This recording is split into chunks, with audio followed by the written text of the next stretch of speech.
तो दोस्तों, अगर पाकिस्तान भारत का दुश्मन नहीं होता तो भारत अपनी शुरुआती ताकत को अर्जित नहीं करता।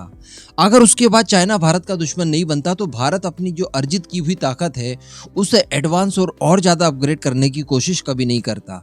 क्योंकि जब तक आपको इन चीजों की जरूरत महसूस होगी ही नहीं, कहीं से आपको दबाव बनेगा ही नहीं, तो आप इन सब चीजों से दूरी रहेंगे। लेकिन जैसे ही आपके दुश्मन जब आपके ऊपर दबाव डालते हैं तो वहां पर आपको रिक्वायरमेंट महसूस होती है इन सब चीजों की, जो कि हम लोग भारत के डिफेंस सेक्टर में देख पा रहे हैं।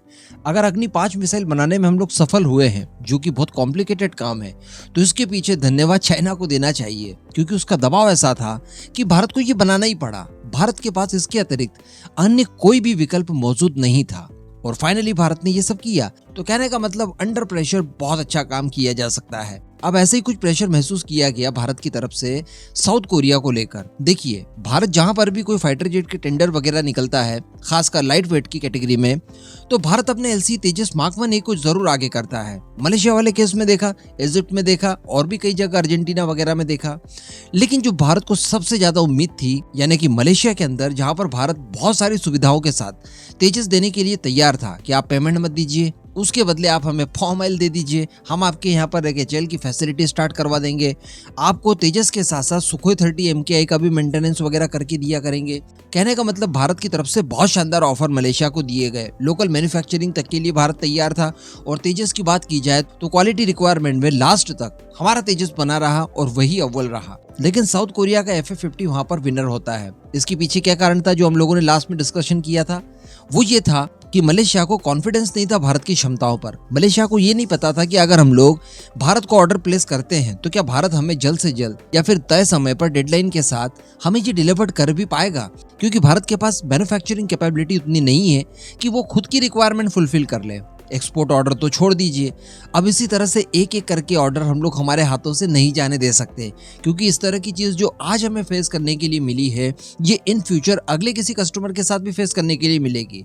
वहां पर भी कोई साउथ कोरिया आ जाएगा और विनर बन के निकल जाएगा। क्योंकि साउथ कोरिया की जो मैन्युफैक्चरिंग कैपेबिलिटी है वो बहुत जबरदस्त है। आज तक हम लोग केवल 40 तेजस ही बना पाए हैं, जबकि साउथ कोरिया की तरफ से FA-50 200 के नंबर में बनाया जा चुका है। तो फर्क हमको देखने के लिए मिल रहा है।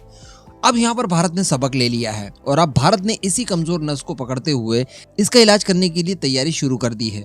और बताया जा रहा है कि अब HAL के पास जो सबसे बड़ी प्रॉब्लम है, यानी मैन्युफैक्चरिंग कैपेबिलिटी का कम होना, उसी के ऊपर काम किया जाएगा। जी हाँ, वैसे ये जो नया उपाय किया जा रहा है ये कोई नया नहीं है। इसको लेकर काफी पहले से ही चर्चाएं शुरू कर दी गई थी, लेकिन अब फाइनली चर्चाओं से हटकर डायरेक्टली हम लोग कैपेबिलिटी को बढ़ाने के ऊपर काम कर रहे हैं। देखिए, भारत के पास नासिक में एक मैन्युफैक्चरिंग फैसिलिटी है। यहीं पर जो Su-30 MKI थे वो किट के माध्यम से आते थे रशिया से और उन्हें यहाँ पर असेंबल किया जाता था।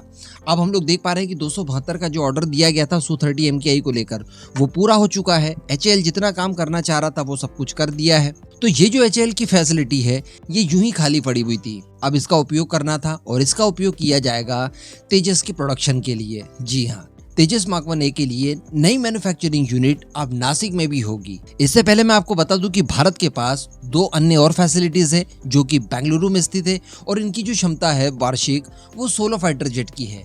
यानी एक साल में 16 फाइटर जेट हम लोग बनाकर तैयार कर सकते हैं। लेकिन ये पर्याप्त नहीं है, क्योंकि 83 तो हमारे खुद के ऑर्डर बाकी हैं।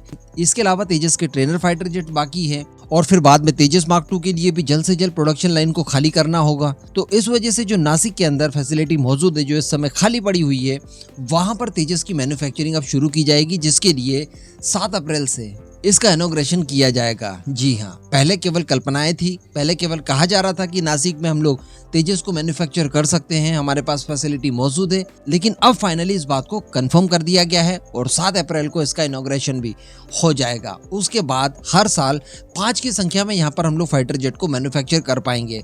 तो इस तरह से भारत एक साल में टेक्निकली 21 के नंबर में तेजस को मैन्युफैक्चर कर पाएगा और ये अपने आप में काफी अच्छी बात है। आप साल भर में 5 अतिरिक्त फाइटर जेट मैन्युफैक्चर कर पा रहे हैं, तो ये बहुत ही अच्छी बात है।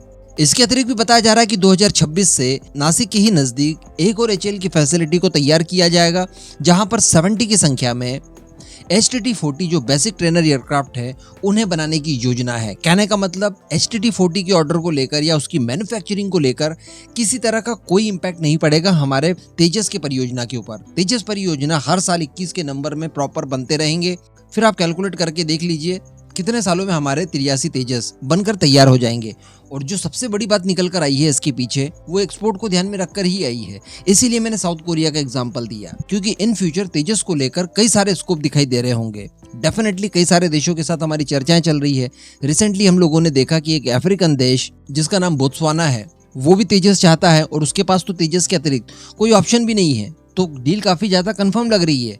तो ऐसी परिस्थिति में उसकी भी रिक्वायरमेंट को फुलफिल करने में और उसको समय पर डिलीवर करने के लिए हमारे पास एक्स्ट्रा में फैसिलिटीज होनी बहुत अनिवार्य है। हालांकि फिर भी भारत की जो वर्तमान जरूरतें हैं और फ्यूचर में जो जरूरतें रहेगी और जितने सारे प्रोजेक्ट हमारे पास है, इनके हिसाब से ये 21 का नंबर भी बहुत कम है, बहुत ही ज्यादा कम है। शायद 21 फाइटर जेट को मैन्युफैक्चर करने के लिए तो हम लोगों ने शुरुआत में ही फैसिलिटी तैयार करनी थी और उसे अपग्रेड करके आप शायद 50 तक ले जाते। तो वो चीज़ भी खैर होगी धीरे धीरे, लेकिन शुरुआत हो गई है, ये अच्छी बात है।